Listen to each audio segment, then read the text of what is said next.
নমস্কার বন্ধুরা, রুচির কিচেনে সবাইকে স্বাগত জানাই। আজ নিয়ে এসেছি রুই মাছ দিয়ে বেগুনের ঝোল। খেতে কিন্তু দুর্দান্ত হয়, একবার হলেও এইভাবে বানিয়ে দেখুন। চলুন তাহলে রেসিপিটা দেখে নেওয়া যাক, আশা করি ভালো লাগবে। এখানে আমি দেখুন রুই মাছ নিয়েছি 5 পিস। মাছটাকে ভালো করে ধুয়ে পরিষ্কার করে নিয়েছি। এখন মাছের গায়ে দিয়ে দিয়েছি লবণ। এখানে আমি হাফ চামচ লবণ দিয়েছি, আর দিয়েছি 1/4 চামচ হলুদের গুঁড়ো। এখন হাত দিয়ে খুব ভালো করে এইভাবে মাছের গায়ে হলুদ আর লবণটা মেখে নিতে হবে। এইভাবে হলুদ লবণ মেখে আমি মাছটাকে সাইডে রেখে দিয়েছি। এদিকে দেখুন দুটো বেগুন নিয়েছি। বেগুনটাকে আমি কেটে নেব। এইভাবে লম্বা লম্বা করে আর একটু পাতলা করে বেগুনটাকে কেটে নিতে হবে।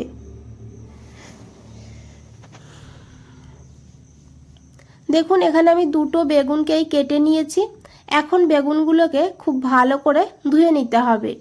এদিকে বন্ধুরা আমি একটা মশলা বানাবো, তার জন্য একটা মিক্সচার গ্রাইন্ডারে নিয়েছি হাফ চামচ গোটা জিরে, আর নিয়েছি এখানে 1 চামচ রাঁধুনি। রাঁধুনিটা অবশ্যই দিতে হবে এই রেসিপিতে। প্রথমেই দেখুন জল ছাড়া রাঁধুনি আর গোটা জিরেটাকে গুঁড়ো করে নিয়েছি।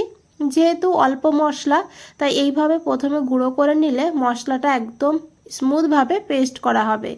আপনারা চাইলে শিলেও বেটে নিতে পারেন। দিয়েছি এর সঙ্গে একটা কাঁচা লঙ্কা, একটা শুকনো লঙ্কা, দিয়েছি হাফ ইঞ্চি আদা, আর দিয়েছি এখানে একটা টমেটো মিডিয়াম সাইজের। একটু জল দিয়ে একদম স্মুথভাবে পেস্ট করে নিয়েছি। এদিকে একটা কড়াইতে দিয়েছি 3 চামচ সর্ষের তেল। রান্নাটা অবশ্যই সর্ষের তেলেতেই করবেন। তেলটাকে খুব ভালো করে গরম করতে হবে, তারপরে দিতে হবে অল্প করে একটু লবণ। এইভাবে তেলের মধ্যে লবণ দিলে তাহলে কিন্তু মাছটা ভাজার সময় কড়াইয়ের গায়ে লেগে যাবে না। তেলটাকে অবশ্যই ভালো করে গরম করে নিতে হবে। তারপরে এই মাছগুলোকে দিয়ে দিতে হবে।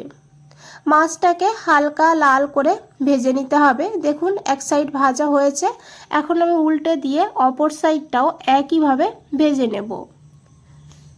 এখানে বন্ধুরা মাছ ভাজা হয়ে গিয়েছে। এইভাবে করে কিন্তু মাছটাকে ভেজে নিতে হবে। এখন এই মাছটাকে তুলে নিতে হবে, আর বাকি মাছ একইভাবে ভেজে নিতে হবে। দেখুন বন্ধুরা এখানে মাছ ভাজা হয়ে গিয়েছে। এখন আমি এই মাছগুলোকে তুলে নিয়েছি। এই তেলের মধ্যেই আমি দিয়ে দিয়েছি কেটে রাখা বেগুন, আর দিয়েছি এখানে অল্প করে লবণ। এখানে কিন্তু হলুদ দেব না, কারণ তেলের কালারটা এমনিতেই হলুদ আছে মাছ ভাজার কারণে। তো বেগুনটাকে ভালো করে এখন ভেজে নিতে হবে। আর বেগুন ভাজার সময় খেয়াল রাখবেন লো ফ্লেমে ভাজবেন না, তাহলে কিন্তু পুরোটা তেল বেগুনে সোক করবে। হাই ফ্লেমে ভাজলে তাড়াতাড়ি করে পুড়ে যাবে, ভেতরে ভালো ভাজা হবে না। তাই বেগুনটাকে মিডিয়াম ফ্লেম করেই কিন্তু ভেজে নিতে হবে, এইভাবে একটু সময় নিয়ে।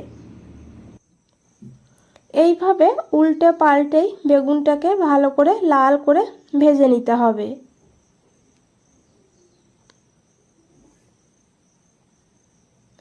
এখানে বন্ধুরা দেখে বুঝতেই পেরেছেন বেগুন কিন্তু ভাজা হয়েছে।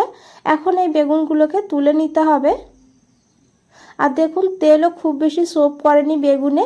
এইভাবে বেগুনটাকে ভেজে নেবেন, তাহলে কিন্তু খুব বেশি তেলের প্রয়োজন হবে না। এই তেলের মধ্যে দিয়েছি একটা শুকনো লঙ্কা, আর দিয়েছি এখানে একটুখানি কালো জিরা। ফোড়নটাকে একটু ভাজা ভাজা করে নিয়ে দিয়েছি বেটে রাখা মশলা।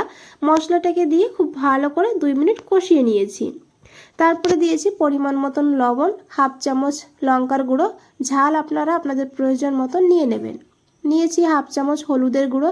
একটু জল দিয়ে মশলাটাকে খুব ভালো করে মিশিয়ে নিয়ে ঢাকা দিয়ে 2-3 মিনিট কষিয়ে নিয়েছি। এই মশলাটাকে ভালো করে কষিয়ে নেবেন, তাহলে কিন্তু এর স্বাদটা খুবই ভালো হবে।